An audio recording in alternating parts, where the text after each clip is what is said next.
Hi, I'm Joanna Hogan, and I want to welcome you to this brief training on the topic of fundraising and philanthropy. When I ask people why they give to UMRC in Porter Hills, what actually inspires them, often they'll talk about the feeling of community, and they'll share memories about the extraordinary care that they or their loved ones have received. And that care comes from people who are working in all of our departments, but especially from those who are working on the front lines. And trust me, if the care wasn't good, it wouldn't matter what we did at the foundation. Fundraising is a team effort, and it requires all of us to do our part. At the foundation, we've experienced great success over the years, but we want to build on that success, and we want you to know how important you are to the fundraising process and share ways that you can help that are easy and fun and rewarding and really doesn't require much time. So in just 3 short sessions, I'm going to give you a glimpse of what happens behind the scenes, share specific ways that you can help while avoiding the painful mistakes that can sometimes derail things a bit. Now, before we get started, I just want to introduce you to the foundation team. This is Wendy Brightman, and she's the president of UMRC and Porter Hills Foundations. She is our dynamic and visionary leader who orchestrates the work of our entire team, and she's our chief fundraiser. Karen Owen is responsible for donor relations, including events, project management, and reporting. Melissa Goodson is responsible for major gifts, and she works with donors at UMRC on the east side of the state. Leah Tremaine manages the day-to-day operations of the Porter Hills Foundation office in Grand Rapids.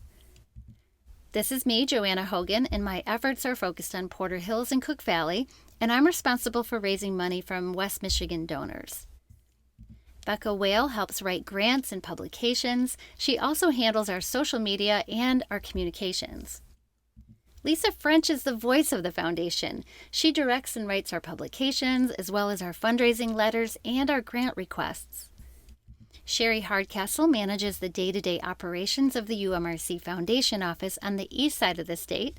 And Julie Nixon is responsible for gift entry, financial reporting, and she works within our database for mailings and to generate reports. So we're your foundation team, and we look forward to working together with you in the months and years ahead. Now, each session in this series consists of 3 topics. Today in session 1, we're going to talk about beginning with the end in mind, knowing our donors personally, and how we get the visit with a potential donor. And then in the next session, we're going to cover what happens during a donor visit, how we make an ask, and the ways that people can give, because there are more ways than you might think.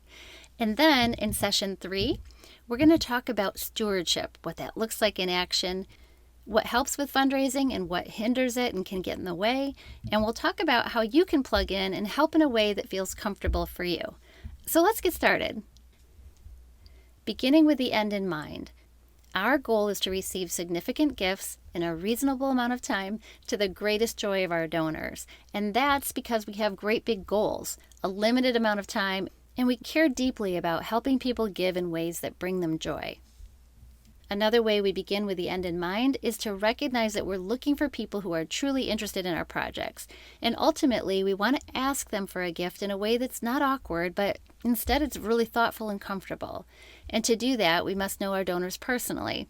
In order to know our donors personally, we want to know a few things about them. Like, what's their story? What matters most to them? How and when do they make their financial decisions? What's their connection and why do they care so much about UMRC and Porter Hills? Are they aware of our projects? And are they excited and do they want to help? Well, as you may have heard this year, that would be a resounding yes from a lot of people, including many of you, because at the beginning of the pandemic in March of 2020, we launched a campaign called Not All Heroes Wear Capes. And this was to support our team members who are working on the front lines. And I'm excited to tell you that donors gave $1.1 million during the first 8 weeks of that campaign. All of those dollars were raised by talking with people virtually or over the telephone, and 25% of those who gave to this campaign had never given to our organization before. So how do we get to know them? Well, that's where you come in. We want you to make referrals and introductions whenever possible. You might have an impactful story or a testimonial from someone who's really grateful for the care they received, or maybe someone said something that led you to believe they would be interested in making a gift. Just think for a minute.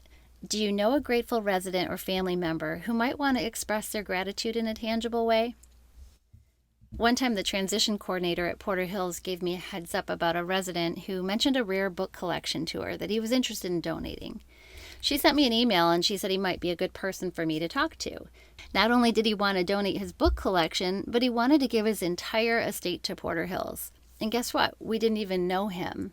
Well, now that we do know him, thanks to her referral, we can make it easy for him to give and let him know how much we appreciate what he plans to do.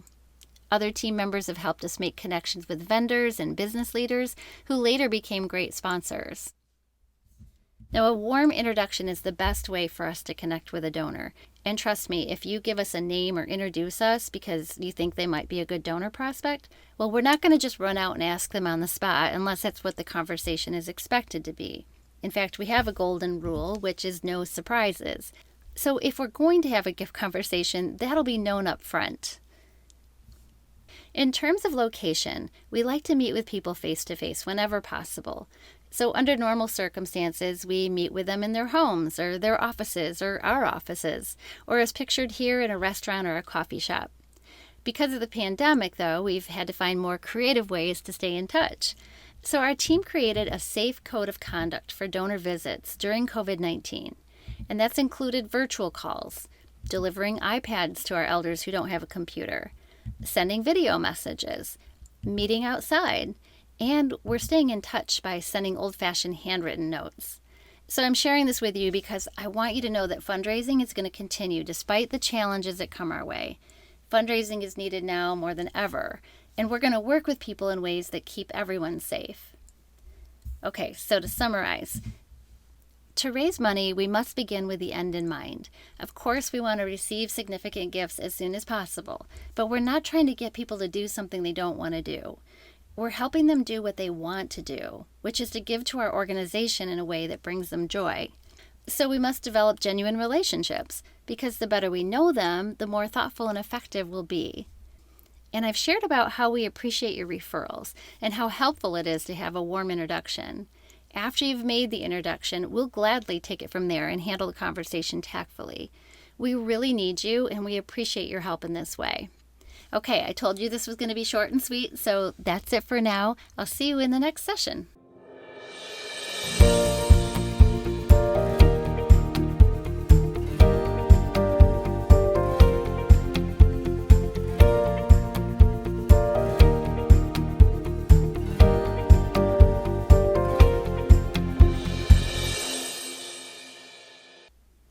Thanks for coming back to learn more about fundraising and philanthropy. Although it may seem like we in the foundation take care of all the fundraising, we don't do it alone. Fundraising is very much a team effort, and you have an important role to play. My hope is that over the course of these 3 sessions, you're going to have a greater understanding of what we do, how donations are made, and see how you fit into the equation. Now to review, in session 1, we talked about beginning with the end in mind and how our goal is to receive significant gifts in a reasonable amount of time, but to the greatest joy of our donors. Knowing our donors personally. So we talked about how we want to know their story. What matters most to them? How and when do they make their decisions? And how much do they know about our fundraising projects? The better we know them, the more helpful we can be. And then how we get the visit and how warm introductions are best. We need you to keep your ears and eyes open, so let us know when someone expresses an interest in giving back, and if possible, make an introduction. That way we can develop a relationship and explore the possibility of them making a gift. Now today, in session 2, we're going to cover what actually happens during a donor visit, how we ask for gifts in ways that are thoughtful and comfortable, and the various ways that people can give, because there are many more ways than you might think. So what actually happens during a donor visit? Well, every visit is different. Sometimes we're meeting with an individual in a coffee shop like this one. Sometimes we're meeting with a couple or an entire family in their home. And when asking for a corporate sponsorship, we might be with the president in their office. When asking a foundation for a grant, we might be talking with the executive director in a boardroom. What are we specifically talking about? Well, that depends. We might be asking for advice. We might be asking for information about someone they know. We might be asking permission to ask for a financial gift in the future. If it's a meet and greet visit, we're going to be asking a lot of discovery questions, the kinds of questions that are most likely to uncover the person's key interests and priorities. Let's say you're the donor. Here's an example of some of the discovery questions we might ask you. How did you first get involved with UMRC or Porter Hills? What inspired your first gift or your most recent gift? What are your top 3 giving priorities? What are you most passionate about and why? What values do you hold most dear? Is there anything that might keep you from making a gift this time? And what would you like to accomplish with your money that would be meaningful to you? Because once we know that, then we can offer opportunities that are in alignment with your values and your goals. It's also important for us to share about our fundraising initiatives, why they're important, and the difference that they make, not only to the elders we serve, but also for our team members who serve them. For example, benevolent care. We raise funds to ensure that eligible residents who outlive their financial resources always have a loving home at UMRC or Porter Hills. Employee support services. Did you know that we offer scholarships to help you reach your educational goals and emergency aid to give you a hand if you experience an emergency that causes financial hardship? Capital improvements is all about transforming existing buildings and constructing new ones to provide comfort and new amenities for the elders we serve. Since we can't meet with everyone in person, sometimes we share stories through letters and videos and posts on social media. This conversation with a caregiver was particularly moving, and if you'd like to listen, it's on our YouTube channel. When you share stories with us, then we can share stories with our donors. So again, when we meet with donors, we're not always asking for money, but many times we are. So let's talk about making the ask. Now, you can help with fundraising without ever having to make an ask, but some of you may want to, or maybe you just want to know how it's done. So let's talk about that now. Asking someone for money is one of many people's greatest fears, but it doesn't have to be awkward or uncomfortable. Here are some things you should know. Leading by example is really important. We encourage all staff to give at whatever level we can, and it's making our own commitment first. So for me, I need to give first so I can say something like, I want you to join us in this important project, but before I ask you, let me tell you what I've done. Going in pairs can be helpful, so if you're comfortable, we may ask you to attend the meeting. We would plan that out well and talk ahead of time about who will be saying what. We anticipate questions, make sure you're comfortable, and this is only if you would want to participate in this way. We like to ask for a specific amount. Now, based on preliminary conversations, previous gifts people have made, and what we've learned about them, we can usually determine an appropriate amount to ask for. So after some brief conversation, we might say, we would like you to consider a gift of, and then we would state the amount. Then we carefully listen, answer any questions, and go from there. Now, you might think that we're always asking for a cash gift, but the truth is there are all kinds of ways that people can give. Remember the old adage, it's better to give than to receive? Well, with proper planning, it's possible to do both at the same time. People can give to nonprofit organizations and potentially receive tax savings for themselves as well. Now, each method of giving that I'm going to share here may offer different benefits, including tax deductibility, administrative costs, and flexibility. So for complex gifts, we always encourage people to contact their financial planners first. Now, here are some ways that people can give, and I'm just going to touch on a few of them. Cash gifts are what we typically think of. We accept checks, credit cards, and employees can give conveniently through payroll deduction. Many give stocks and bonds because they can avoid capital gains tax on the appreciation, which is true even for people who don't itemize their taxes.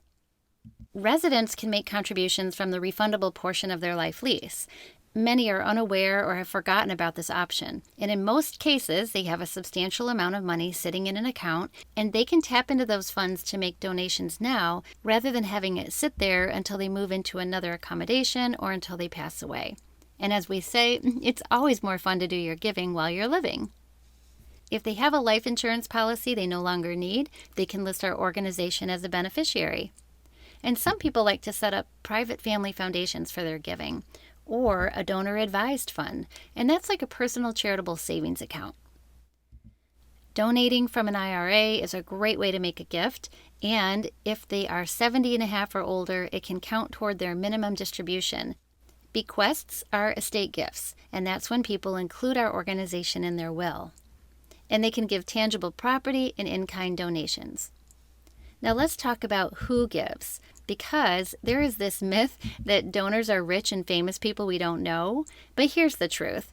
7 out of 10 people in the United States give to charity. These are your neighbors, your family members, people you go to church with. And when you hear about large amounts of money that have been raised, you might think it was all giant gifts made by rich people. That is not the truth. It's usually a lot of smaller gifts that add up. So if you don't have a lot to give, no worries. It's not so much about the amount, it's about participation. So let's summarize what we talked about today. Now you know what happens during a donor visit, how we can ask for gifts in ways that are thoughtful and comfortable and effective, and many different ways that people can give. Okay, that's it for now. Take care, and I'll see you in the next session.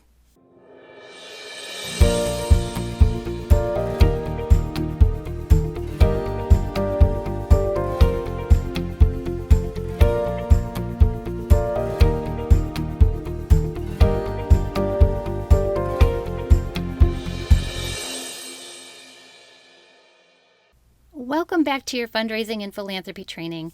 I hope this is helpful and gives you a new perspective on what fundraising is, because it's so much more than just raising money. It's about developing genuine relationships with people, educating them, and helping them give to our organization, because ultimately, donations to UMRC in Porter Hills can go a long way in bettering the lives of both our elders and our team members who serve them. In session 1, we talked about beginning with the end in mind. The importance of not only raising money for our organization, but also in a way that brings joy to our donors. Knowing our donors personally, we need to understand what they would like to accomplish with their money that would be meaningful to them, so we can be thoughtful as we help them give to the projects that line up with their values and goals, and help them determine the best method for them to give, the way that makes the most sense for their financial situation. We also talked about how we get visits and how much we appreciate it when you make a referral or a personal introduction. The last time we were together, we talked about what typically happens during a donor visit. I shared sample questions we might ask and explained what our fundraising priorities are. Do you remember them? Let's quickly review. Benevolent care. That guarantees that our residents will always have a home at UMRC or Porter Hills, even if they run out of money due to no fault of their own. Employee support services provides our team members with scholarships and emergency aid.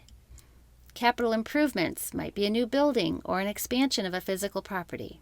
And then there's life enrichment, any kind of special programming that improves quality of life. Then we talked about how we make an ask, how important it is to lead by example and to ask for a specific amount. Also, we talked about the many ways that people can give. Just look at all the ways. There are many ways that people can give, and some provide significant tax benefits as well. Then we dispelled the myth that philanthropists are rich and famous people we don't know. Actually, 7 out of 10 Americans give to charities, and they're just people like you and me. Now today, in session 3, we're going to cover stewardship, what that looks like in action, what that means, and how important it is, and how you can help. What helps and what actually hinders the fundraising process, and all sorts of ways that you can help with fundraising. Fundraising is a journey. It's not just about the first gift, it's just as much about the 3rd, 4th, and 5th gifts over a period of years. The word stewardship holds different meanings for different people. When we refer to stewardship, it's in relation to the donation of money. Stewardship is a belief that we need to express our gratitude and take responsibility for what we've been given. Stewardship is also about saying thank you. We make a point of processing gifts and sending receipts quickly, but a good rule of thumb is that a donor should be thanked in multiple ways by multiple people, and that's because the donor's relationship needs to be with our organization, not with just one fundraising professional. This could mean getting a call from a board member, a handwritten thank you note from a resident, or maybe it's an email from the program director. If you have ideas on how we can creatively say thank you, or if you'd like to participate, please let us know. Now, we also acknowledge and honor our donors through recognition, and gifts of all sizes matter. In fact, we list each and every donor's name on our annual report, but an extra large gift might be acknowledged with a name on a sign, in a space, or on a building like this one on the Chelsea campus. Some people want to remain anonymous, and we respect that. But when a donor lends their name to a campaign or to a building, they're giving us their endorsement, and that's really important because they're leading by example, and then others will follow. You see, giving is contagious. It'll often spur a ripple effect of generosity. Studies show that when one person behaves generously, it often inspires others to do the same. In fact, each person in a network can influence dozens or even hundreds of people to be generous, even those that they don't know or have never met. For example, if you've ever experienced a random act of generosity, then you know what it's like. Maybe the person in line ahead of you bought your coffee or paid for your dinner bill. For a while there, DJs on the radio were talking about lots of people doing good deeds, and paying it forward became all the rage. You see, giving really is contagious. Another important way to provide stewardship is to inform our donors of how their gift has made a difference, especially before we ask for another gift. For example, lately we've been asking donors to give money to support our healthcare heroes, especially those who are working on the front lines during the pandemic. We are always looking for ways to report back to our donors on how their gifts have made a positive impact. Sometimes it's enough to explain what their money has been used for. But you know what people really remember most? It's the compelling statistics and heartwarming stories. So please, if you or someone you know have personally benefited from the foundation, these kinds of stories build trust and inspires people to keep on giving. Now we're going to talk about what can hinder and what can help with fundraising. Now, as you all know, small details like soggy green beans at dinner or walkers left in the wrong place in the hallway can really irk residents. Complaints large and small will often land at our feet, so residents expect a patient, kind, and sympathetic ear. And they also expect us to be an advocate and a problem solver. So we're going to do our best to direct them to the appropriate person to address their issues. So complaints can get in the way of fundraising for sure, but when a negative situation is resolved and turned into something positive, well, that often triggers donations as well. When working with demanding or high-maintenance donors, the fundraising term relationship manager takes on a whole new meaning. You see, donors are often more interested in working side by side with us on real problems, and they want to share their expertise, not just their money. So when it comes to planning for fundraising, like when we're planning for a big campaign, it's normal for us as leaders to feel reluctant to involve donors early on in the planning process. We want to have our plans completely finished up and then engage them in conversations about the plans. But when we do that, it causes problems and hinders fundraising. There are people who have the ability to make substantial gifts. Sometimes they're referred to as major donors. We'll invite them to serve on a planning committee, to be part of a focus group, or to ask for their advice or information about the community. And that's because the vision stage of everything is the most exciting stage of all. It's where all the energy is. So getting our major donors thinking, talking, and planning with us just about guarantees their buy-in and their investment into the future. Now, as an organization, decisions are often made about working with new business partners. Please remember that these companies can be great donor and sponsor prospects if we're aware of them. If changes happen that we're not aware of with a vendor who also happens to be an existing donor or sponsor, well, that can be embarrassing and really harmful to our relationship. And sometimes it results in an unexpected financial setback. So either way, please keep us in the loop if there are any changes. As you all know, every misstep, real or imagined, circulates throughout our campuses very quickly. So if you hear something about the foundation that is causing strife or just doesn't sound quite right, please let us know. We will, of course, do the same for you. I want to assure you that we follow ethical fundraising practices. As our donors age, we all know they face changes in their physical and mental abilities, but we value the relationships we have with our donors, and our interactions are based on honesty, trust, and respect.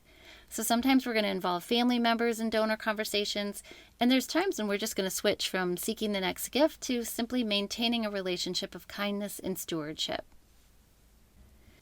As natural ambassadors of UMRC in Porter Hills, you can help grow our fundraising efforts while having one-on-one time with residents and families. So let's talk about some of those ways right now. While you shouldn't be actively soliciting donations on your own, it is your obligation to point a grateful person in the right direction when asked about ways to give back. Helping us make connections with potential donors or their families is something we encourage you to do. Please be on the lookout for compelling stories and share them with us so we can relay them back to our donors, which will inspire them to keep on giving and giving even more. Please keep us in the loop when you hear of something that you think we should know, or if changes are being made with vendors or business partners, because communication, as you know, is everything. And help us make thank yous more meaningful with donors if you can. This is a fun area where you can plug in, and it'll warm your heart and not necessarily require much time. Lead by example. We all need to do this in all areas of our life, right? We can't ask people to donate money to something if we're not willing to donate ourselves. So in addition to working hard and serving this organization in the many ways you already do, I want to thank you for also making a financial gift to help UMRC in Porter Hills be an even better place to live and to work. So as a reminder, this is your foundation team and we're here for you. Please contact us if you have any questions whatsoever. And I'd like to encourage you to visit our website to learn about upcoming events, to hear testimonials, and to stay up to date on the latest news about how generosity throughout our entire organization is making a positive difference in the lives of our elders and those who serve them. Thank you for listening to this training program and have a great day.